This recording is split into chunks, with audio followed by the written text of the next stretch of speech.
reservoir itu pattern fisika. Kalau misalnya light fluid reservoir itu kita biasanya ukur properti fluida, kayak misalnya ukur formation convection. Udah pernah belajar belum ya? Belum. Densitas, terus viskositas, kentalan fluida itu di sini kita ukurnya. Nilai FR. Terus beberapa tes yang dipakai paling ini mixer buat bikin emulsi. Terus ini buat ngaduk larutan, ini stirrer, tapi dia pakai fungsi magnet. Terus ini buat ukur densitas gas, namanya gas effisiometer. Terus kalau buat ukur viskositas ada dua, yang ini namanya rate viskometer.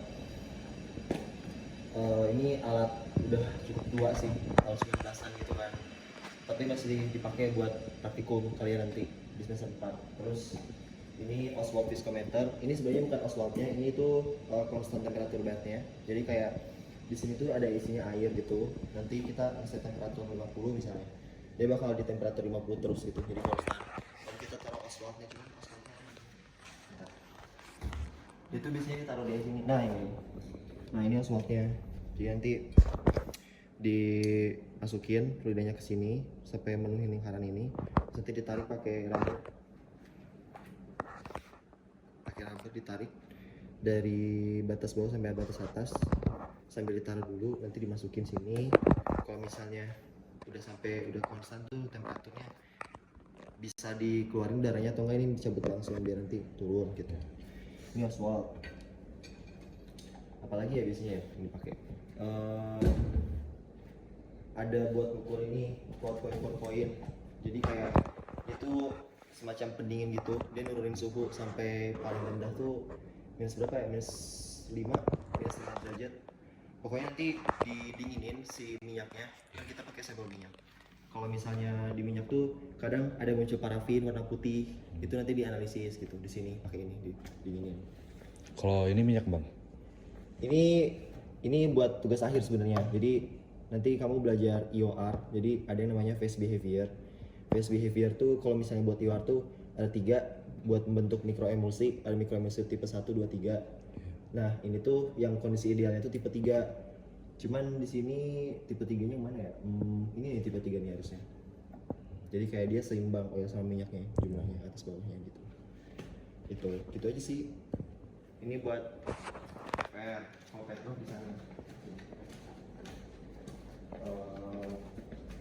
Petro tuh yang bisa dipakai ini namanya solvent extractor, Demstart nama ininya, nama alatnya apa namanya. Jadi kayak kalau misalnya kita punya core, ini kan kita punya core nih di sini. Ini core bentuknya kayak gini, biasanya buat sampel diuji. Dia kayak di sini kan dia ada porositasnya, ada permeabilitasnya. Oh iya, porositas itu jadi ibaratnya setiap batu yang kita punya, sampel itu kan pasti punya pori-pori dalamnya. Nah, pori-pori si batuan itu kita bisa ukur volumenya gitu, volume pori. Terus kalau misalnya volume bulk itu volume satu core ini berapa? Ini kan berarti bentuknya tabung nih. Tinggal pakai rumus tabung aja. Terus nanti porositas tuh tinggal volume porinya dibagi volume bulknya gitu, porositas. Terus permeabilitas tuh kemampuan batuan untuk mengalirkan fluida. Itu biasanya diukur ada alatnya di sana nanti. Jadi ini pertama solvent extractor. Jadi kalau misalnya kita punya core yang udah tersaturasi air atau minyak, terus kita mau bersihin gitu, core-nya mau dibersihin, itu dimasukin ke sini. Jadi nanti dipanasin pakai solventnya di sini, diuapin gitu. Terus kan si solvent sama si fluida yang di batu ini kan titik didih sama titik apa sih yang di bawah? Titik beku. Ya itu kan beda kan, setiap fluida. Nah gara-gara perbedaan itu nanti biasanya kepisah gitu, mana yang fluida yang dari core-nya, mana yang si solventnya, nanti bisa diukur volumenya berapa gitu. Biasanya di sini sih, cuman ya sering pakai ini juga, yang ini sering pakai juga. Kalau ini kelihatan, jadi nanti kalau misalnya si solventnya, ini kan masuk tahap pengembunan di sini sama si fluidanya. Kalau misalnya udah didinginin, si solventnya balik lagi ke sini, si fluida yang dari core-nya ke sini. Jadi kayak bisa diukur berapa volumenya, volume fluida gitu. Apa ya? Terus ini. Jadi tadi dijelasin kan kita mau buat permeabilitas sama porositas. Ini buat ukur permeabilitas, namanya per liquid. Jadi dia sistemnya pakai liquid disaturasiin gitu si core-nya. Nanti bisa diukur gitu di sini upstream pressure-nya berapa. Nanti ada rumusnya gitu. Jadi di modul itu ada supaya kita dapat nilai K-nya. Permeabilitas tuh K by the way. Terus crossing-nya tuh pakai ini. Ini buat ngukur porositas. Sama sistemnya kayak gitu. Jadi kayak yang keluarnya tuh pressure-nya berapa. Jadi pressure sebelum sama pressure sesudahnya itu berapa nanti dihitung gitu. Dalam porositas. Gitu aja sih yang ada di petrol. Biasanya dipakai itu. Terus itu fume hood.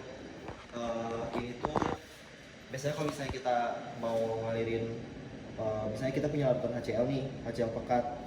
HCl pekat kan kalau misalnya kita naruhnya di luar dalam keadaan terbuka gitu, itu membahayakan karena kan kalau misalnya kecium aja itu bahaya kan, nggak boleh kan. Nah kita taruhnya di sini biasanya, jadi kayak dimasukin sambil kita minain sampelnya tuh di dalam gitu, pakai tangan gitu. Terus ada apa ya? Ada exhaust juga ke atas. Kalau ke atas tuh langsung keluar ke. Iya keluar, keudarain. Jangan ngomongin di sini aja sih sebenarnya. Gitu. Terus apa lagi ya? Udah sih. Sebenarnya ada alat ukur baru. Kayaknya bakal baru ada di angkatan kalian nanti di Petrofisika. Ini modul baru nanti. Itu tuh yang LCR meter. Itu LCR meter tuh fungsinya buat ukur resistivitas. Jadi kan kita punya yang namanya resistivity. Jadi setiap kedalaman zona itu kan kita bakal ngedetek tuh kayak kira-kira minyaknya di kedalaman berapa ya, airnya kedalaman berapa ya gitu kan. Nah resistivity itu tuh bisa ngukur. Jadi kalau misalnya dia gimana ya, kalau misalnya resistivitas gede berarti tandanya ada fluida apa, minyak atau air coba. Kalau resistivitasnya besar Seharusnya air. air. Oke, jawabannya minyak. Karena kalau minyak itu dia paling sulit untuk menghantarkan listrik. Beda sama air kan mudah. Kalau air kan mudah menghantarkan listrik, jadi resistivitasnya rendah gitu. Oh berarti yang rendah air ya, yang tinggi minyak gitu. Itu pakai itu. Terus udah sih itu lab petrol. Di lab FF tadi udah kayak gitu semua sih. Paling kalau misalnya mengukur densitas gitu ya, kita mengukurnya pakai neraca masanya ini biasanya. Dia yang akurat gitu, dia sampai 10 pangkat minus 3 si pembacaannya gitu. Terus ini sistemnya tuh biar nggak terganggu dari luar aja sih, faktor luar. Terus apa lagi ya? Kalau yang kayak gini tuh apa, Bang? Ini alat buat riset. Jadi ini centrifuge. Jadi centrifuge tuh kalau misalnya kita dapat sampel minyak nih, kadang sampel minyak yang kita punya tuh dia masih ada pengotornya, misalnya kayak ada pasirnya atau misalnya masih campur sama air gitu kan. Nah biasanya dipisah itu pakai centrifuge. Jadi dia diputar sampai kepisah gitu. Kan dia ada perbedaan densitas kan, minyak air gitu misalnya. Terus ini buat ukur viskositas bisa juga, tapi nggak dipakai buat kalian karena ini alat riset. Dan ya riskannya lebih tinggi kan, lebih mahal juga alatnya. Jadi di sini tuh selain bisa mengukur viskositas, mengukur apa lagi ya? Kayak shear stress, shear rate di sini bisa juga. Rheometer namanya, parameter rheologi, begitu tuh. Ini jadi kayak 2 paket alatnya. Gitu. Terus ini juga alat riset, yang ini nih sebenarnya. Ini komputernya. Ini tuh buat mengukur IFT, interfacial tension. Jadi kalau misalnya kita punya droplet minyak, terus nanti kamu belajar injeksi suatu fluida supaya minyak yang kita punya di lapangan itu bisa terangkat lebih banyak. Nah, si minyak itu kadang dropletnya kan bulat kan bentuknya. Droplet apa? Droplet minyak. Jadi apa ya, semacam butiran gitu loh. Butiran gimana ya? Bukan butiran juga sih. Jadi kalau misalnya minyak kamu ngalir berbarengan dengan air, airnya misalnya lebih dominan nih. Terus minyak tuh ada di dalam. Nah, kan suka ada gelembung minyak kan. Nah, itu dropletnya gitu. Nah, kadang droplet minyak itu kalau misalnya bentuknya bulat, itu dia lebih sulit buat melewati pore throat. Jadi pore throat tuh kan tadi kamu pernah jelasin kan, batuan tuh ada porositas. Nah, pori-pori yang kecil itu bakal dilewati sama minyak. Masalahnya minyaknya kalau misalnya dropletnya besar, sulit kan buat ngelewatin si jalurnya. Nah, makanya harus dibuat pipih. Nah, dengan cara injeksi suatu fluida ada nanti kamu belajar. Nanti di sini diukur. Jadi kalau misalnya AF-nya semakin rendah, si dropletnya makin pipih, makin bisa ngalir gitu. Ini buat ukur AFT gitu. Ini komputernya, jadi ada softwarenya gitu lah. Gitu. Kalau nanti kalian biasanya dasar-dasar aja sih, nggak akan ngukur yang susah-susah. Piknometer, tahu piknometer? Nggak tahu, Bang. Piknometer tuh buat ukur densitas. Kayak gini nih. Nah, tadi kan gue sempet jelasin tuh yang neraca massa. Nah, dimasukin ke sini. Jadi fluida dimasukin sampai batas ininya, ditutup. Ada tutupnya nggak ya di sini? Harusnya ada sih. Ya udahlah, pokoknya ada tutupnya. Terus nanti diukur. Jadi berapa gramnya tapi nanti sebelumnya diukur dulu pikno kosongnya berapa. Jadi tinggal dikurangin pikno yang terisi dikurangin pikno kosong dibagi volumenya 25 dapat densitas kan. Gitu. Gitu aja sih. Kemarin lab teman-teman kalian kalau misalnya lab tour itu aja sih menjelasin, maksudnya nggak yang sampai deep banget soalnya kan kalian masih tahun kedua juga kan. Gitu. Ada yang bertanya nggak? Kalau sistem praktikum tuh bakal kayak gimana bang besok? Praktikum itu jadi harusnya Petrus sama FR itu sama, jadi sistemnya kalian bakal dapat tugas pendahuluan, kalian kerja dulu, terus nanti pas mau praktikum mulai itu tugas pendahulunya dikumpulin. Kalau misalnya nggak ngumpulin nggak boleh ikut praktikum.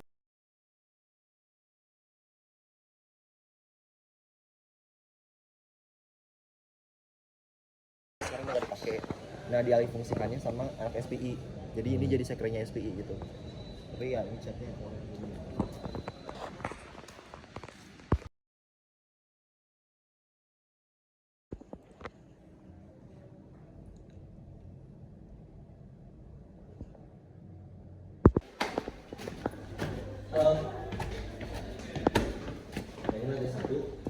lantai satu itu ada lantai satu tuh yang paling sering kita pakai buat kelas itu handil. Ini handil. Nah kebetulan ini handil tuh lagi digabung, jadi sebenarnya itu ada 3 ruangan. Ada handil, ada resiko, ada tunuk, pokoknya 3 ruangan. Cuman kalau misalnya tiap ada acara itu digabung, jadi ada sekatnya di sini tuh digabung.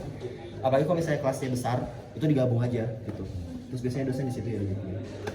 Di sini ruangan dosen di sini. Ini Mas Asep itu dosen teknik reservoir gitu. Terus ini Mas Silvi itu ngajar teknik produksi, terus ngajar artificial lift juga. Pokoknya kelompok kalian dia tuh teknik produksi gitu. Terus oh ya AI, artificial intelligence, teknik perminyakan dia juga gitu. Terus Mas Tovan itu biasanya dia ngajarnya yang exact, matematika exact, contohnya kayak PDP. Dulu kan di time itu ada persamaan diferensial parsial kan, dia ngajar PDP. Terus dia ngajar log sumur, dia juga yang ngajar. Terus apa lagi ya sama dia tuh? Pokoknya yang exact dia biasanya beliau yang ngajar. Tapi tahu nggak Mas Tovan sekarang kemana? Gak tahu. Mas Tovan itu sekarang dia dapat posisi di SKK sih enggak. Jadi dia lagi pindah. Makanya kemarin beberapa anak yang bimbingannya mau sama Mas Tovan itu nggak bisa, jadi dialihin ke dosen-dosen lain gitu. Berarti nggak bisa ngajar ya sekarang bang? Iya, mestinya lagi bisa ngajar semua. Terus Mas Steven Chandra ini tuh kalian dia tuh biasanya di reservoir juga bisa sebenarnya buat pengembangan lapangan. Terus artificial lift juga bisa, produksi bisa dia. Terus AI juga bisa. Pokoknya Mas Steven sama Mbak Silvi biasanya AI sama artificial lift itu bisa. Terus siapa lagi? Mas Dodi, oh iya, Mas Dodi ini dosen utamanya persamaan diferensial parsial. Jadi kan tadi ada siapa? Mas Tovan. Ini juga bisa. Terus dia juga ngajar ini bentar, apa yang namanya? Mas Dodi itu teknik gas bumi. Nanti kalau misalnya itu semester berapa ya? Semester 8. Hai. Iya. Biasanya beliau ngajar TGB dan TGB itu mata kuliah semester 8. Gitu. Terus sebenarnya di lantai satu ini juga ada TU, tata usaha TEM itu yang sini. Semangat ya.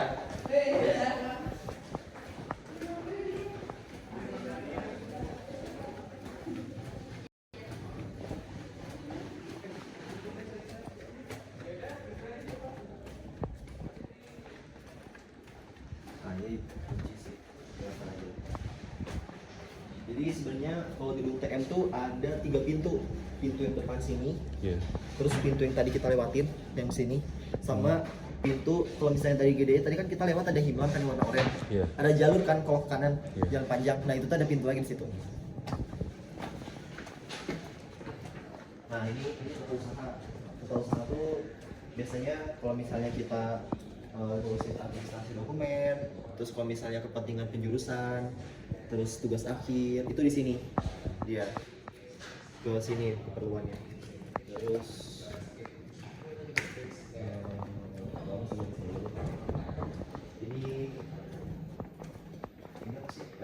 produksi ya ini sebenarnya jarang dipakai sih, tapi ini tuh sekarang dialih fungsikan bukan lab teknik produksi lagi, tapi dia jadi tempat pusatnya Ogrindo. Jadi Ogrindo itu semacam lembaga riset, salah satu lembaga riset yang ada di TM. Ya biasa riset misalnya kayak dari company yang mau studi GGR atau studi tentang lapangannya kayak gimana, kembang ini kayak gimana, itu biasanya ke mereka Ogrindo. Ini nggak dibuka juga, jadi yang itu isinya tuh ya udah kayak ada ruang meeting rapat, terus ada beberapa komputer, terus ada meja administrasi, ini ruang belajar. Ini juga nggak bisa dibuka, nanti kalau misalnya weekdays deh kamu kesini nanti ada ini ruang belajar tuh kayak mirip perpus tapi nggak perpus juga, jadi isinya tuh kayak labcom, lab komputer gitu kan, jadi banyak komputer di sini, terus bisa dipakai buat belajar juga. Ini umum by the way, tapi buat anak TM ya. Iya. Terus ini, oh iya, dari sini deh, ini masih tanya nih. Ini, nah ini Mas Amega. Mas Amega tuh yang ngajar teknik produksi, dosen utamanya dia, Mas Amega itu. Dia yang paling oke di teknik produksi gitu. Terus ini ada Mas Aditya Warman, itu yang ngajar bagian ekonomi migas. Jadi kan migas itu ada sisi ekonominya juga. Nah, dia expertnya di ekonomi migas gitu. Terus di sini ada Mas Ucok. Mas Ucok tahu dong? Tahu. Ngajar apa? Ngajar apa berarti Mas Ucok? Kalau di semester 3 termo. Semester 4 ngajar apa? Apa namanya? Perpindahan peristiwa. Ya, pengantar peristiwa perpindahan. Terus Mas Pur itu di S1 udah jarang ngajar.